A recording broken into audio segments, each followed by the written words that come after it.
Ahojte, milí malí kamaráti. Pozdravujem vás do vašej krásnej triedy v Dlhej nad Oravou.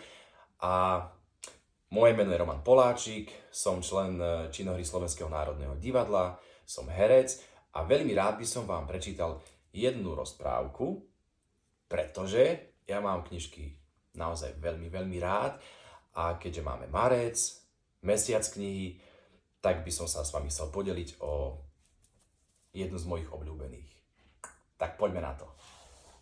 Hans Christian Andersen, Cisárove nové šaty. Kedysi dávno žil cisár, ktorý sa rád parádil. Krásne šaty miloval viac ako čokoľvek na svete.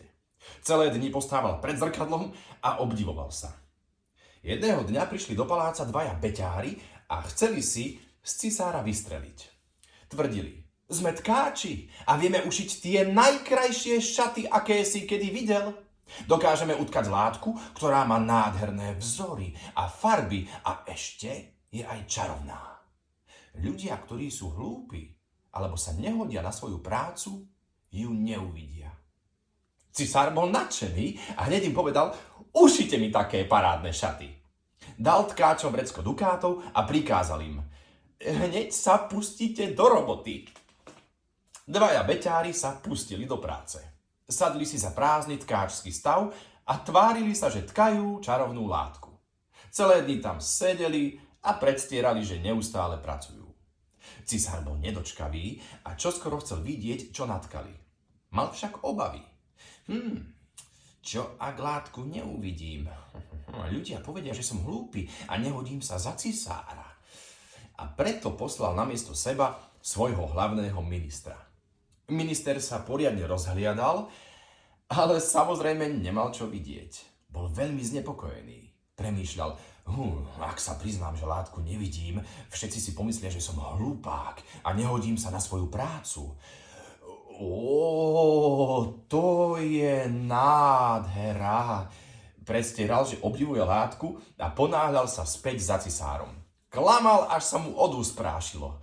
Takú nádheru som ešte nevidel. Cisár bol nadšený. Pre istotu však poslal ešte svojho hlavného sudcu, aby si látku prezrel. Hlavný sudca si išiel oči vyočiť, ale tiež nič nevidel. Veľmi sa zľakol. Som ma zdá hlúpy alebo neschopný? To hádam nie. A preto sa tváril, že sa mu látka veľmi páči. Dal tkáčom ďalšie vrecko peňazí a vrátil sa k cisárovi.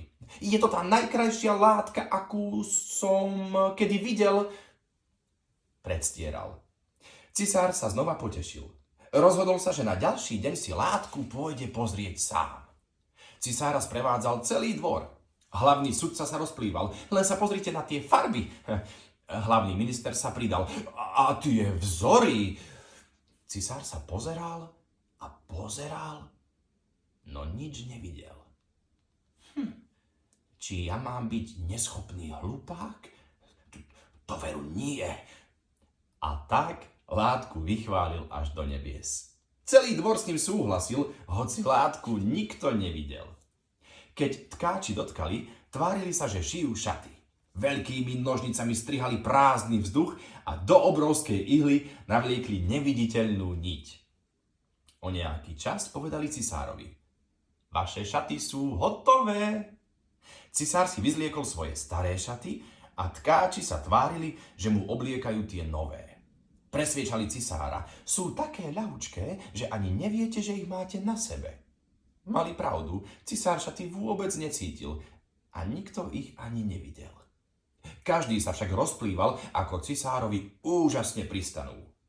Cisár sa vyobliekal a chystal sa v nových šatách na prechádzku. Všetci ho s jasotom zdravili, hoci nikto nevidel ani nitku. Nikto však nechcel vyzerať hlúpo a neschopne. Zrazu sa však na cisára zadívalo malé dieťa a skríklo: veď je nahý! Všetci to počuli. Pozreli sa na cisára, potom na seba, potom znova na cisára a zrazu sa všetci rozkričali: nahý! Nahý je! Cisár je nahý! A cisár vedel, že je to tak. Začervenal sa, ale vystrel sa a držal hlavu ešte vyššie. Statočne kráčal ďalej, červený od hlavy po pety. Ešte raz vás pozdravujem do dlhej. Ahojte, milí malí kamaráti. A chcem vám povedať jedno tajomstvo. Čítanie je naozaj skvelá vec. Nielen preto, lebo vás knižky zoberú na miesta, na ktoré by ste sa možno nedostali, alebo sa dostanete, až keď budete dospelí. Alebo ak ide o fantázijné knihy, tak na miesta, na ktoré sa naozaj nikdy nedostanete, len vďaka knihám. Ale knihy majú ešte jednu obrovskú výhodu.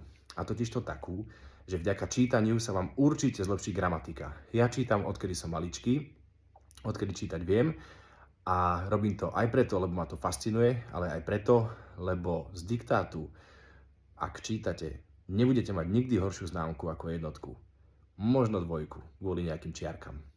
Takže čítanie ako také má veľmi veľa výhod a ja sa teším, že to robíte aj vy, pretože sa to naozaj oplatí. Čaute.